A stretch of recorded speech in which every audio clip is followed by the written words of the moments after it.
तव कथामृतं तप्तजीवनं कविभिरीडितं कल्मषापहं श्रवणमङ्गलं श्रीमदाततं भुवि गृह्णन्ति ये भूरिदा जनाः.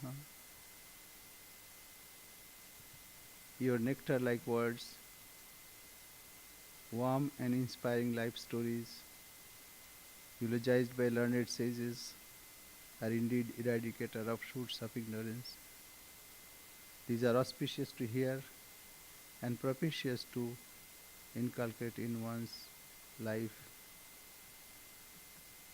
Those who take these words to the world are indeed great benefactor of the world.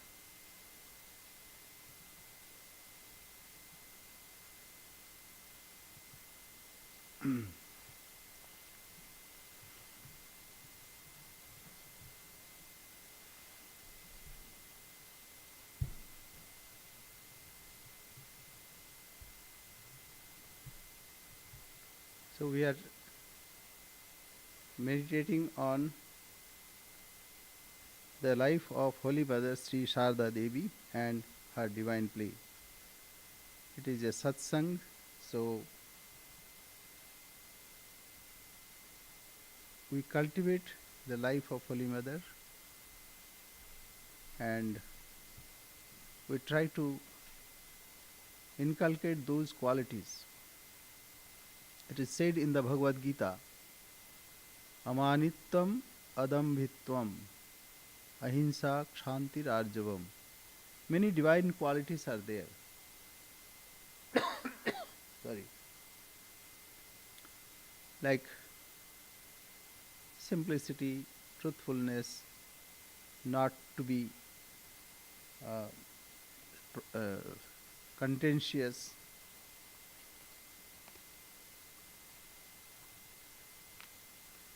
So in all chapters there are, in many chapters there are many divine qualities that are mentioned. Humility, unpretentiousness, non-injury, forbearance, uprightness. So all these various qualities are given. Even in the 16th chapter, Abhayam Sattva Samshuddhir Jnani Yoga Vyavasthiti Dhanam Damascha Yajñascha Swadhyayastha Arjavam. Abhayam, fearlessness. Sattva Samshuddhi, purity of the sattva. So these are various divine qualities. But one thing we must understand, that is, in the case of ordinary aspirant, we cultivate these qualities consciously and then it becomes natural. But in the case of the divine incarnation, these qualities are inherent. In fact, these qualities are not direct qualities to them. It is only outer shine. They hold these for the welfare of the world.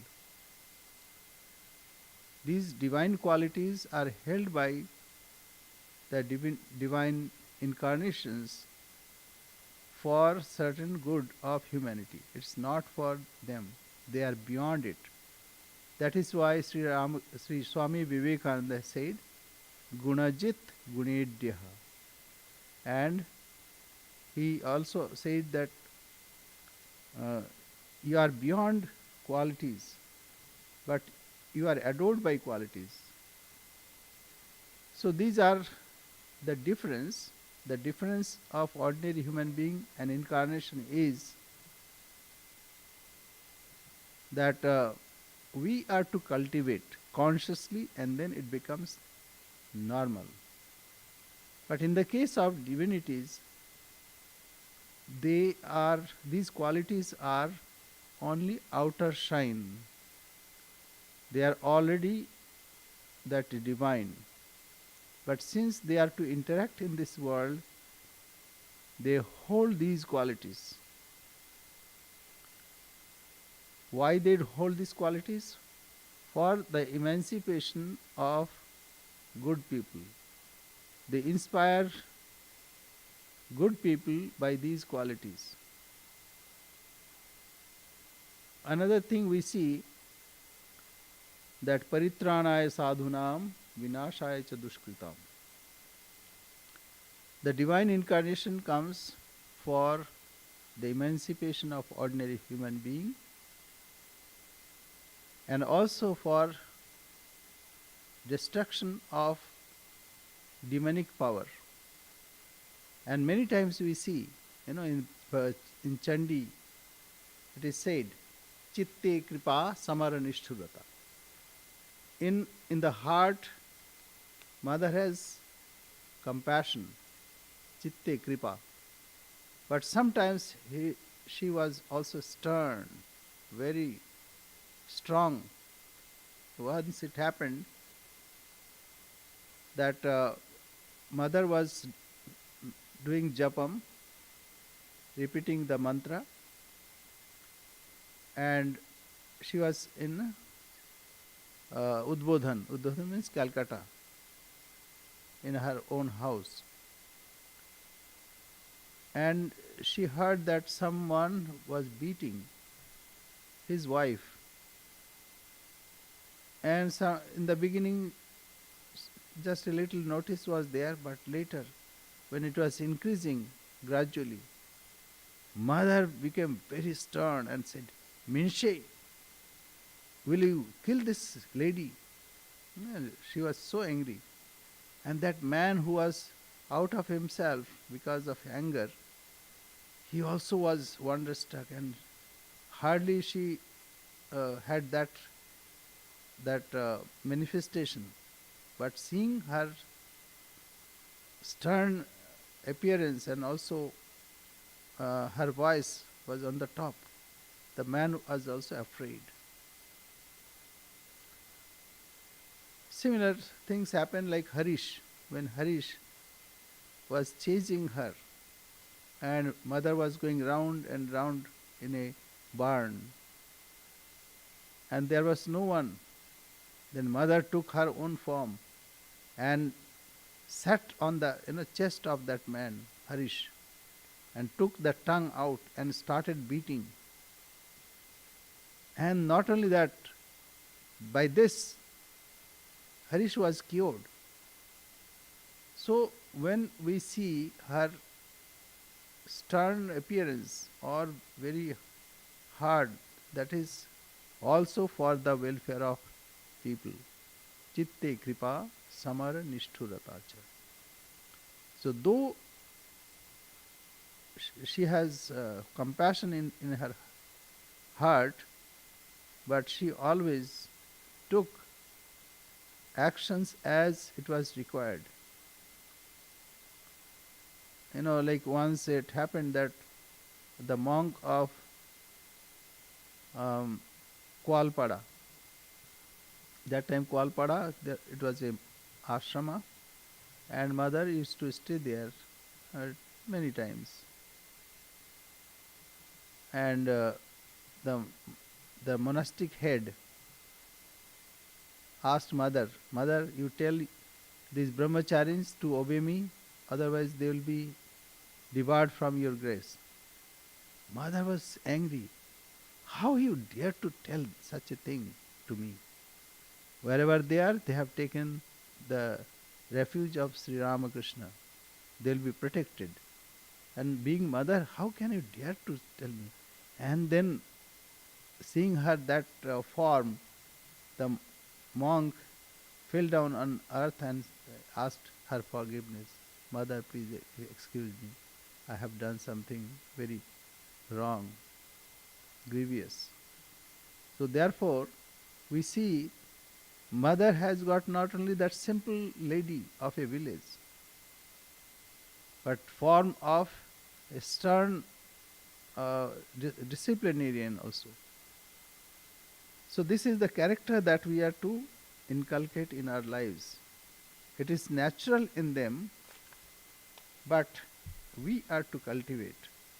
We are to think about it, we have to try to uh, bring in our behavior pattern.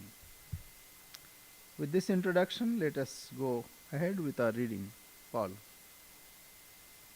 We're on page 370. Yes. Another day, Girijananda tried to argue with the mother by quoting Shankara, who said, "Liberation is not possible without the knowledge of Brahman." Holy Mother told him, "My son, you have read much. You will go in a roundabout way. The master said that one would be liberated by dying in Varanasi."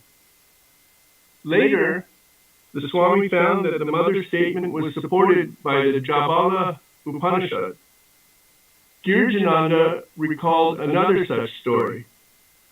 In 1912, the mother came to Varanasi and stayed nearly 3 months. I was then studying Panini's Sanskrit grammar along with the Upanishads and Shankara's commentary. I was so absorbed in my study of grammar that during meditation, all those rules of grammar would flash through my mind. The grammar possessed me and I could not concentrate on God. I decided to place my problem before the mother. One day I found her alone and asked, "Mother, nowadays my mind is very restless. I can't practice japa and meditation." She asked, "What do you study?" I replied, I study Sanskrit grammar and the Upanishads in the Hindu college, and at noon I study grammar and literature from a pundit." As soon as I said this, Raju blurted out, "So I see, being a monk, why does he go to college every day with books?" Then the mother said emphatically, "Don't think that a little girl is saying this to you. Know for certain that the Divine Mother is telling you this through Raju's mouth." I said, "Then should I give up my studies?" The mother replied, "You have only one mind. Now in what direction do you want to focus? Study or God? Give up your study." I obediently accepted my guru's order, but it hurt me immensely. However, I stopped going to the college and discontinued the study of grammar and literature forever. Yeah. That the aphorisms of Panini is very interesting. You know, the whole grammar was um, that grammar rule, that Lagu Siddhant, sorry, it's a Panini's aphorisms. So it is cryptic in a short sentence. I mean, few words, iko yanachi, like that. So there are rules, and that is extraordinary, no doubt about it.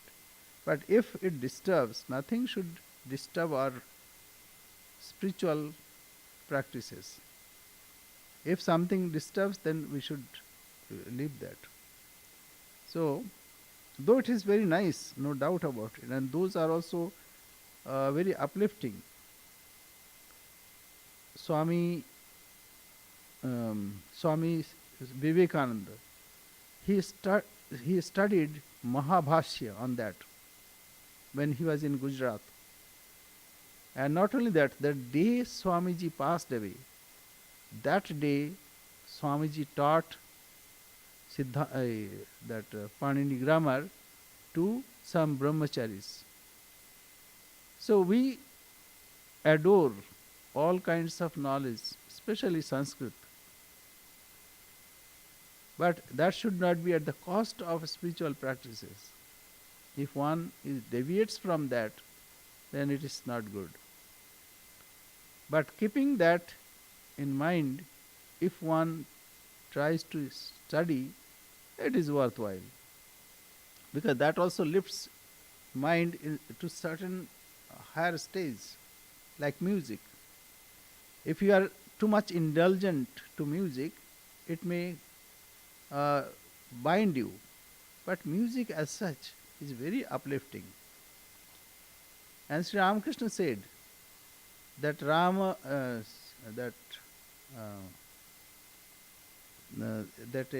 a poet in Bengal. So he was perfected in singing. Ram Prasad. Yes, Ram Prasad was, as Sri Ramakrishna said, Ram Prasad Gane Siddho. That means Ram Prasad was perfected in singing God's name. And he composed so many and simple songs, very, very beautiful and very captivating. Even today, people sing that. So, all these are helpful, but if it is creating any obstruction, then it should be thrown away. Yes. It is amazing how Holy Mother would sometimes answer highly philosophical questions in one or two sentences. One day in Varanasi, Arupananda said to the mother, "Mother, I don't want nirvana. If I have nirvana, then I shall not have you." The mother replied, "My foolish boy, the true nature of God is nirvana." Yes. See, some simple. And another thing that came to my mind, in Mutt rules, Swamiji encouraged learning. He said, without learning, monastery, even monasteries are deteriorated because many people cannot concentrate on God. So they are bereft of both. They are not cultivating any higher knowledge nor cultivating God. Of course, if someone is totally dedicated to God and nothing else, for him, grammar or music or any kind of, say, hobby is obstructing. But for ordinary people, it is helpful. Swami Vivekananda postulated in the Mutt rules that without learning, monasteries go astray. Therefore, learning is to be encouraged. And especially Sanskrit study. Why? Because, as Swamiji said, if you say a shloka in Sanskrit, that gives you strength because it is not composed today. Rather, this is accumulated knowledge over the past centuries or maybe even millenniums. So that is why it is a gist of knowledge and is conveyed so nicely. Say like Bhagavad Gita, simple but profound. One can understand Bhagavad Gita better if one knows the language. Otherwise, translation does not convey correctly. Even if you read translation, you need to know that language. So language is helpful, but learning only language is not helpful. That is the point. So in our order, Swamiji made this rule that we should encourage learning. All kinds of learning, good, of course, good. Yes. And nirvana, this question is very important. Generally the idea is freedom. Freedom is without devotion. Like bhaktas will say prajjita kaitava. Prajjita kaitava means in Bhagavat bhakti, the devotion to God. What kind of devotion? Where there is no incentive, no ulterior motive. Even one is not worried about his own freedom. So, consider that. It's called prajjita kaitava. All kinds of desires are gone. Even desire for liberation, that also goes away. So, in Vaishnava philosophy, those who have desire for freedom, they are looked down upon. But what Mother is saying? Nirvana. Mother is saying God is nirvana. Achieving God or achieving love of God or achieving nirvana is equal. All problem happens when we have set ideas in our mind. Then there are conflicts. But Here it's very, very clear. You know, mother said in Bengali, Dur Pagal means Pagal means mad. Mad means here, it's in endearing way. So mother replied, my foolish boy, the true nature of God is nirvana. It is not bereft of devotion. Devotion, mature devotion or mature knowledge is same. It is not good to look down upon anything, even devotion or like mm, those who are jnanis, they say all the time they are weeping. If they utter ka, then ka reminds them Krishna and then weep. That means weakness. So that way they mock. And the other hand, when devotees mock jnanis, so we should not mock anyone. All are good. Only thing, one should be sincere. And when maturity comes, one knows that Shuddha Gyan, Shuddha Bhakti, one and the same thing. As Sri Ramakrishna said. Yes. In October 1912, after Durga Puja, Swami Adbhutananda left Calcutta and moved to Varanasi. When he arrived, he stayed at Advaita Ashrama for a few days, and Swami Nirbharananda, No, you have left something, no? Holy Mother visited Advaita Ashram, Varanasi?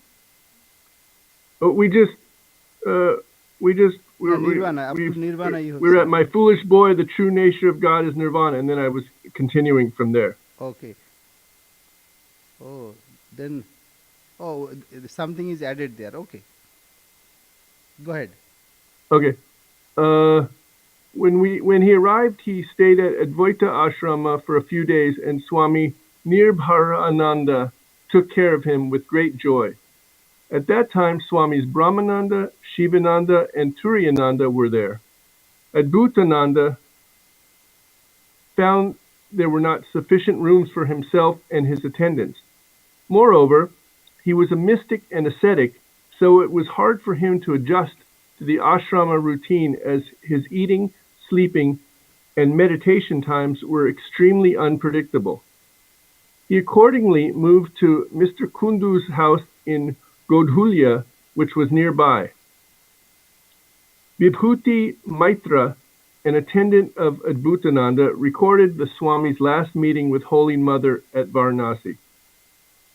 Sometimes we were surprised when Latu Maharaj would say, I don't venerate your Holy Mother. We were truly astounded because he had served the Mother for such a long period. How could he say that he does not adore Mother? Later, we realized that he intentionally kept his devotion for the Mother a secret.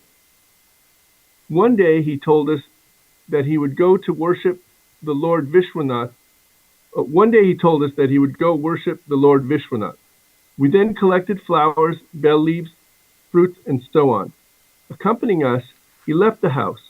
When we reached the main street, he suddenly said to me, well, let us first go to the Mother. We walked to Kiran Datta's house, Lakshmi Nivas, the Mother's residence. Latu Maharaj went straight upstairs. He became overwhelmed with emotion in front of the Mother's door. His body began to tremble and he fell down at the Mother's feet. He wept and wept, saying, Ma, Ma. With tearful eyes, he then offered flowers at the Mother's feet. During that time, Holy Mother passed her hand on his head continuously. She showed her affection to him by touching his chin with 3 fingers and then serving him prasad. It was a wonderful sight to see. After saying goodbye to the Mother, he visited the Vishwanath temple. Yeah, another time it happened. Mother was going to Jairambati and Latu Maharaj was in Balaram house. So Mother was departing, but he was facing, Adbhutananda, Latu Maharaj. Sannyasi ko mata, ko pita. to a sannyasi, who is mother, who is father, and he was pacing. So mother came quietly. Everybody went to see mother and took her leave. And but Latu Maharaj was not going. Then mother came. Mother came, said, Baba, Baba means my son. There is no need of say accepting me. Mother said this few words very humbly, and Latu Maharaj was flat on the ground and started weeping. Mother, excuse me, forgive me all my aberrations. Latu Maharaj very well knew who mother was. Even when he was a little kid, Sri Ramakrishna introduced mother to Latu Maharaj. One day he was meditating and mother was kneading. And Sri Ramakrishna went there scolded. The on whom you are meditating, she is making chapatis, kneading dough. Go and serve her. So he knew very well, but that was his way. In a very peculiar way. He was a bit rustic because he was not educated. So he would say like things like that. Okay, go ahead. Holy Mother visited Advaita Ashrama in Varanasi many times. Whenever she arrived, she always went to the shrine to bow down to the Master, and then she sat for a while. Swami Apurvananda left this account, which he heard from Shivananda, Shantananda, and others. 2 or 3 days before leaving for Calcutta, Holy Mother came to Advaita Ashrama at 10 o'clock in the morning. Swami Shantananda accompanied her. She went alone straight inside the shrine and closed the door. Later it was known that she carried a small picture of her own under her cloth along with some flowers and bell leaves. She bowed down to the Master, placed her picture in the empty niche of the eastern wall of the shrine, and worshipped it with those flowers and bell leaves. After a while, she came out and called Chandra, Swami Nirbharananda, the abbot of Advaita Ashrama, and said, "My son Chandra, please offer a couple of flowers to this picture every day." The Swami bowed down to the mother and accepted her command joyfully.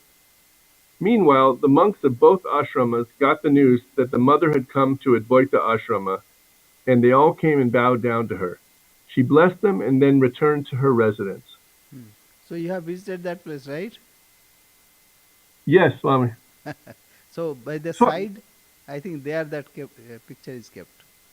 Swami, that's the Advaita Ashrama, the main ashram in Varanasi. There are two Advaita ashramas. One is called Advaita ashram. There is no Dvaita there. That's in Himalayas. Right. And branch center is in Calcutta, Delhi and Delhi.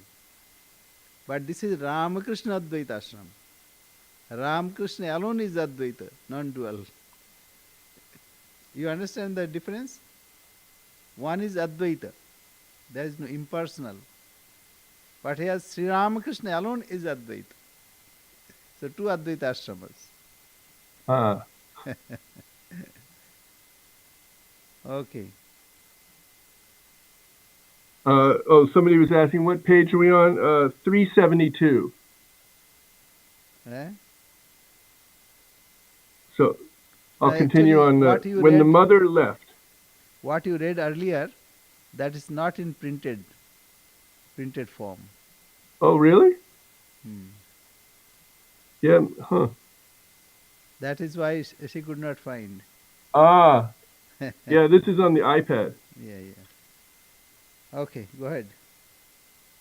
When the mother left, Nirbharananda went to the niche in the shrine and found that the mother had worshipped her own picture. He immediately reported this to Shivananda, who also went to the shrine and saw the mother's picture in the niche. He bowed down to the master and then the mother. He then went to Sevashrama and described the incident to Brahmananda. The Swami became grave and said sadly, "Tarakda, this is not a good sign. It seems that the mother is planning to leave the world." Shivananda then told Turiyananda, who remarked with a heavy heart, "The wish of the Mahamaya will be fulfilled." Yeah, so that Brahmanji could understand um, that now she is preparing, and Sri Ramakrishna worshipped his own picture also. Apni korile apnar puja. You performed your own worship. So mother also did the same thing, and this is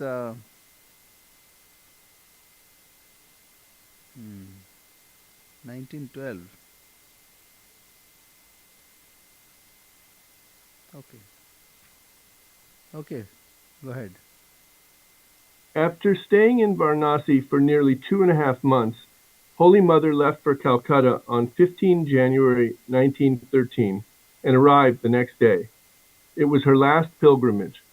She left for Jairambati on 23 February 1913, and for the remaining years of her life she traveled only between Jairambati and Calcutta. Yeah.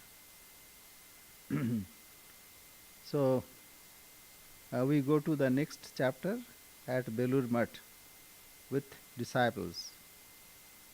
Ramakrishna Gata Pranam Tannama Shravana Priyam Tadbhava Ranjitakaram Pranamami Muhurmuhu. This was composed by Swami Abhedanandji. She whose life energy is merged in Ramakrishna, who delights in the hearing his name, whose personality has been colored with his spirit. To her I bow down again and again. Yes. The Chandogya Upanishad tells us that the life of a knower of Brahman is established in truth, and so his desires come true and his thoughts come true. Whatever country he longs for, whatever objects he desires, by his mere thought, all these come to him. Having obtained them, he is happy. If this is true in the case of an ordinary knower of Brahman, then what to speak of Holy Mother, who was the Divine Mother herself? She intensely prayed for a place where the Master's disciples could live instead of roaming around. As a result of her prayer, Belur Mutt came into existence. It is unbearable for a mother to see her children homeless and hungry. Holy Mother was relieved when the disciples bought the land for Belur Mutt, the future headquarters of the Ramakrishna order. Yeah, mother went to Gaya. Gaya is another place where Buddha got enlightenment. So their monasteries were prosperous, and monks were there. They had enough to eat. Also, good dwelling place. But that time, Brahmanandji, Shivanandaji, even Swami Vivekananda, all direct disciples, they were roaming around. Swami Vivekananda left before that, of course. No, sorry. So, like, we were in 1912, so, like, let us go back. This happened after the passing away of Sri Ramakrishna. Then, though initial mutt was in that Baranagar mutt, but there was not much. So most of the direct disciples started pilgrimage and going here and there. So they had no particular place to live, and even nothing much to eat also. So that pained a mother, and mother prayed to Sri Ramakrishna that there is no dearth of monks in India. Million maybe. If you go to Kumbh Mela, you can see thousands and thousands monks are coming. So if you needed some more few extra monks, there was no need. But I cannot see my children are roaming hungry and homeless. Please do something. And then gradually when Swami Vivekananda returned from the West, he procured a land on the other side of Ganga, that's Howrah side, not Calcutta side, and then started this. So that's the story. Yes. Ramakrishna Mutt and Mission.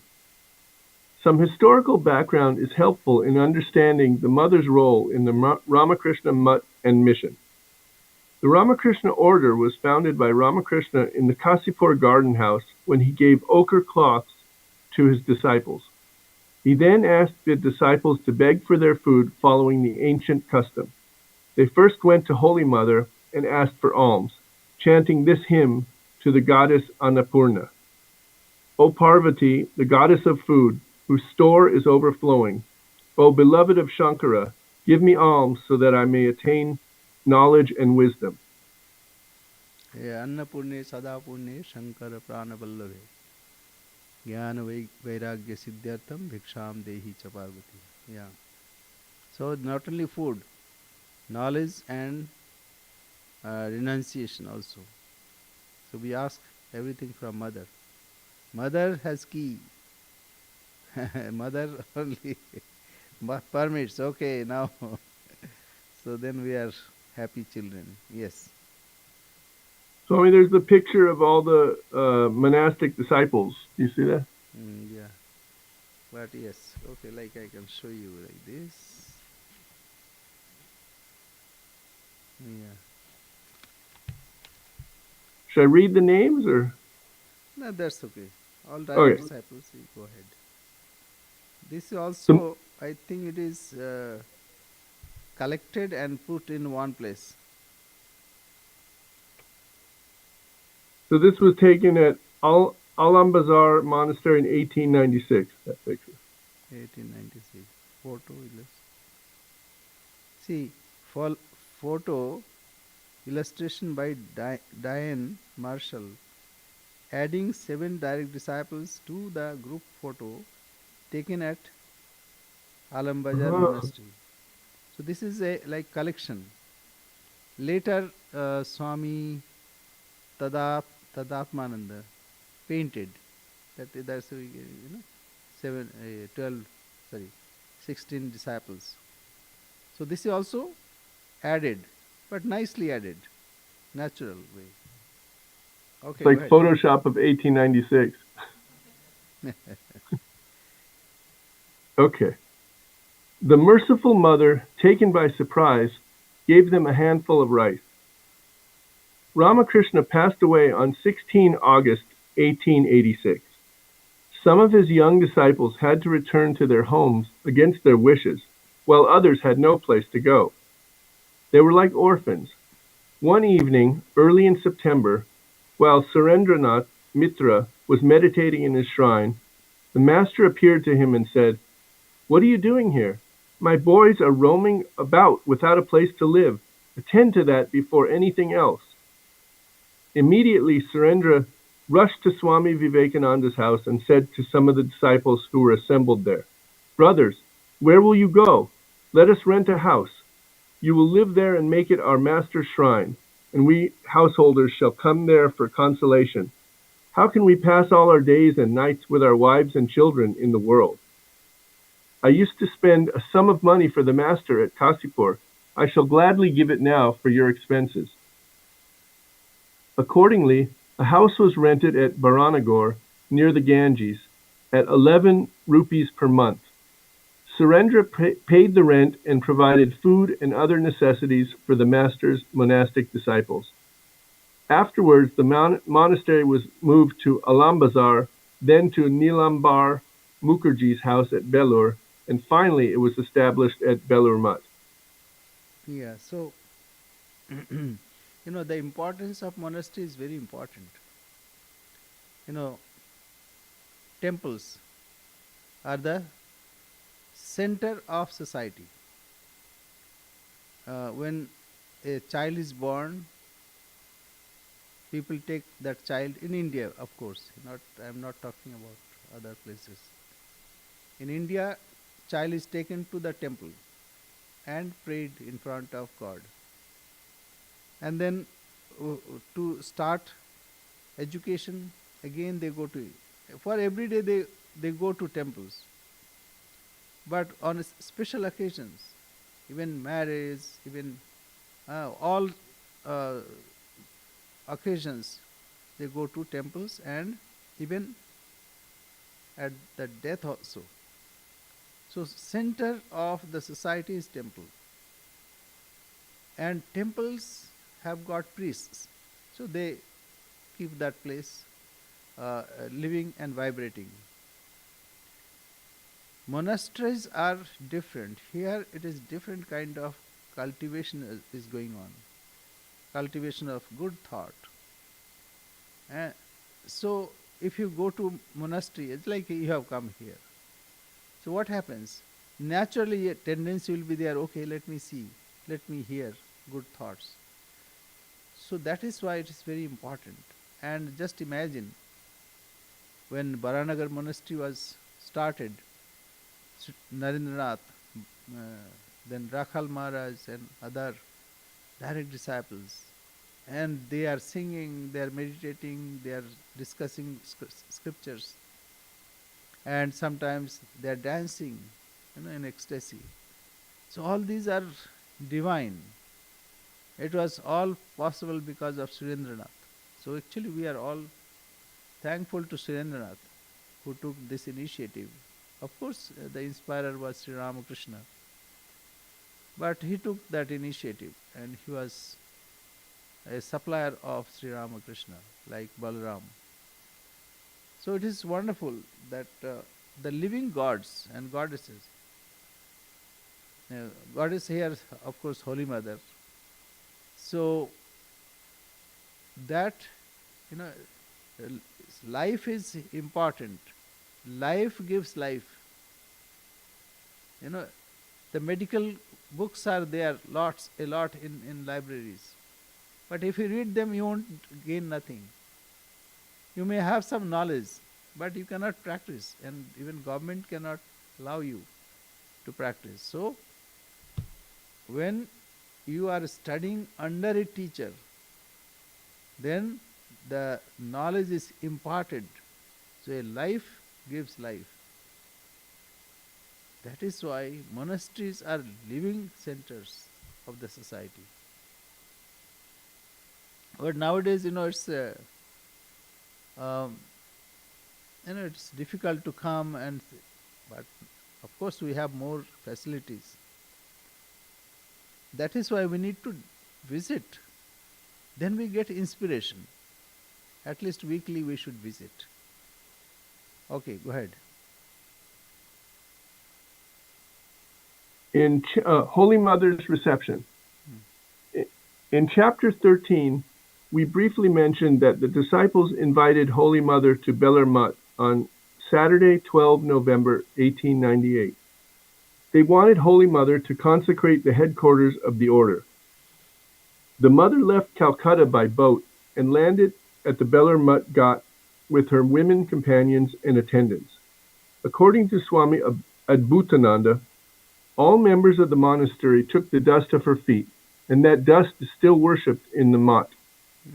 See, like association, dust is nothing, dust. Even those buildings, Baranagar Mutt, Alam Bazar Mutt. Now Alam Bazar Mutt has come to our order. It was separate, but they have donated, and now renovation is going on. And then that Nilambar Babu's garden house, where mother stayed, it's a place of pilgrimage. So, what is the place of pilgrimage? It is holy association. It is not the bricks or the house or even the environment. It is the holy association that makes a place of pilgrimage. Yeah, so those places now have come to the order, Ramakrishna order. Yes. The mother was overjoyed by seeing the monastery building. The mother first went to the shrine, and then the monks bowed down to her. An elaborate arrangement was made for worship in the new monastery. At that time, the construction of Belur Mutt was not complete, and the monks were living at Nilambar Babu's garden house. The mother went to the second floor of the Mutt house.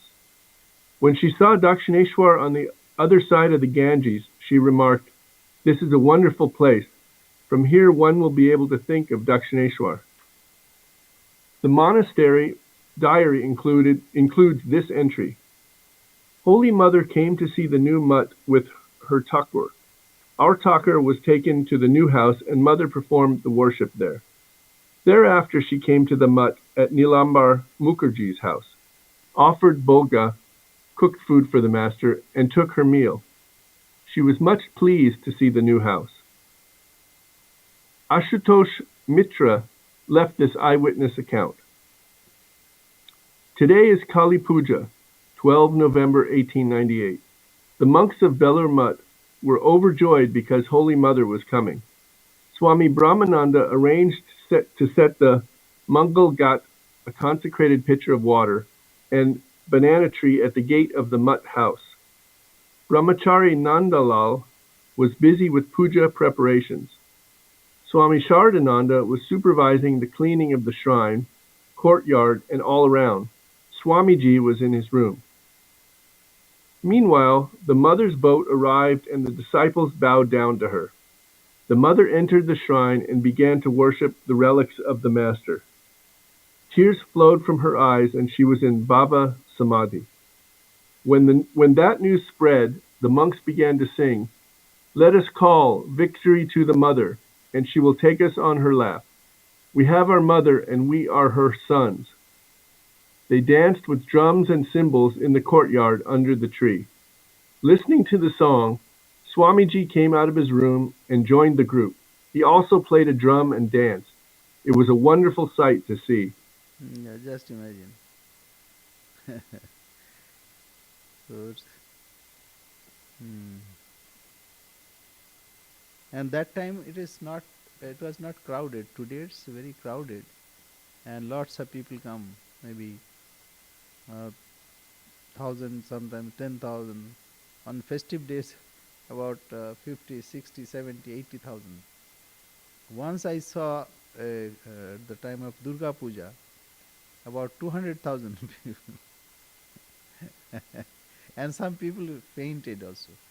But that time it was very calm and quiet and not habited by many people and surrounded by many trees. Ganga on one side. Ganga is about 1 mile wide or maybe more than 1 mile. And yeah, it was wonderful sight. Now also it is beautiful, but that time it was pristine, pure. Yeah, go ahead. Festivals at Belur Mutt. After Holy Mother consecrated the monastery, Swami Vivekananda performed the public dedication ceremony on 9 December 1898. He carried Ramakrishna's relics to Belur and installed them in the monastery. He said, "The Master once told me, I will go and live wherever it will be your pleasure to take me, carrying me on your shoulders, be it under a tree or in the humblest cottage." The Ramakrishna monastery was finally moved from Nilambar's house to Belur Mutt on 2 January 1899. Holy Mother was relieved that the Master's children now had a permanent home and was happy that her prayer had been answered. The local Orthodox Hindu people of Belur and neighboring Bali were not as pleased. They began to gossip that Swami Vivekananda had established Belur Mutt according to a Western method, and they complained that traditional Hindu customs and dietary restrictions were not being observed there. Swamiji did not pay any attention to the criticism, nor did he allow others to protest. He only remarked, "It is a natural law that when a new idea enters society, the old Orthodox group goes against it. All pioneers of world religions had to pass through this test. Without the persecution, no great ideas can penetrate society. Work without any motive. One day you will reap the result." Yeah. So even they used to criticize that this is the garden house of Vivekananda or Narendranath Dutt. When they sued. But anyway, later when Swamiji started Durga Puja and other pujas, then people came to know that no, it's what all those are gossips. And that time it was casteism. There are lots of caste. People would not touch. Even food touched by other lower caste, they will not eat. But in Mutt, we don't segregate that one. We are say, universal. So that also people did not like. But gradually now they have understood. Now we have millions of devotees and staunch and real devotees. It's not, like fanatics. No fanatics. Yes. Go ahead. A few days before Durga Puja in 1901, Swamiji was coming from Calcutta to Belur Mutt by boat when he had a vision of a luminous form of Mother Durga in the Mutt. When the boat landed, he told Brahmananda about his vision and asked him to arrange the worship with an image. Brahmananda told Swamiji of a similar vision. I was seated on this bench watching the Ganges, he said.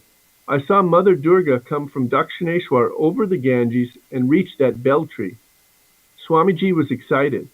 Fortunately, an image was available in Kumartuli and it was brought to Belur Mutt on 17 October 1901. Kumartul is the place where they make images of Mother Durga. Here we have only picture, but outside you can see that they make images and then worship. Image worship is not, we are not idolaters. What we conceive, we invoke Mother in an image. We worship Mother, not the image. This is the difference. People don't understand. They think that we are idolaters. No, we are not idolaters. That's why we don't say idol. We say images, image of Mother. So if you see picture of apple, you have idea, oh, it is apple. Sri Ramakrishna said this. So similarly, when you see picture of gods and goddesses, whatever it may be imagined, but these are realized by some aspirants or some perfected souls. Even Sri Ramakrishna saw all these forms. Swami Brahmanji used to see lots of forms. So people may say that is all imagination. Okay, let it be imagination. But if it uplifts you, what is the harm? There is no harm. Swami Vivekananda said in a lecture in the West that if image worship gives a Sri Ramakrishna, I'll worship 1,000 times. So if a person like Sri Ramakrishna is produced by image worship, it is better to worship image. It is not that we worship image, we worship God. And again another confusion is there that there are so many gods and goddesses, Mother Durga, Mother Kali, Mother this, Mother that, and then Shiva, Vishnu and this and that. Actually all are same God in various forms. Because he is beyond forms, he can take any form he likes, like water. Water has no particular form. You put in a circular or say like a beaker, it will take a beaker shape. If you put in a pitcher, it will take pitcher shape. Similarly, space also has no dimension and no particular form. So wherever you want to worship, that's fine. People criticize Sanatan Dharma, eternal religion, that they worship even trees. They worship even stones, Shivalingam. So it is seeing God in so many forms. And this is the way it is cultivated. Nowadays, people don't want to cut trees or they want to. So in India, why we don't cut tree? Because it's God. So this is the way of teaching. Um, and Ganga, it's God in that form, in the form of water. Jagannath is Daru Brahma. Daru Brahma is wood as Brahman, and Ganga is water Brahman, Bari Brahman. So these are the ways, like our rishis imparted knowledge. So ordinary people also will be thoughtful. But again, it is people are not that disciplined, so what they pollute also. So contradictory. Anyway, yeah, go ahead. Oh, it is time, na? Oh, so we come to a point. Let's see. Uh, hmm. We could go to auspicious one if you want, Swami. Okay. Got a couple minutes. Yeah. On 18 October, Holy Mother and her attendants came to attend Durga Puja and stayed at Nilambar's house. Brahmachari Krishnalal was the worshipper, and Ishwar Chandra Chakrabarti was the prompter of the mantras. According to Swamiji's direction, the worship was performed in the name of Holy Mother, who offered 25 rupees to Ishwar Chakrabarti as dakshina, a gift for performing the worship. Swamiji also invited Brahmin Pandits from neighboring Belur, Bali, and Uttarpara to attend the worship. They came and partook of the prasad and cleared up their misunderstandings about Belur Mutt. Even when Swamiji passed away, it was not a news, and people came to know later. So anyway, that was unfortunate days, but later they could understand. Anyway, thank you very much. Thank you all. So we'll say our prayer. Om Purnamada Purnamidam Purnat Purnamudachyate Purnasya Purnamadaya Purnamivavashishyate. Om Shanti Shanti Shanti Hari Om Tatsat. Sri Ramakrishna Arpanamastu. Thank you. Pranam Swamiji. Namaste. Today Abhita is there. Or you have come here. No, Swamiji, I am here only. Oh, okay, good. Okay, very good. Thank you. Thank you. Jai Ma Swami. Jai Ma, Jai Ma. Maharaj. Pranam Swamiji. Namaste, namaste.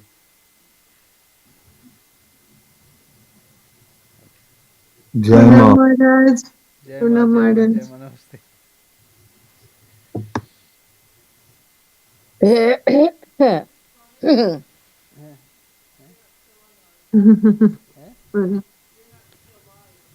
Not there. It's like, Jai Ma. stop that. Jai Ma, Jai Ma. Jai Ma.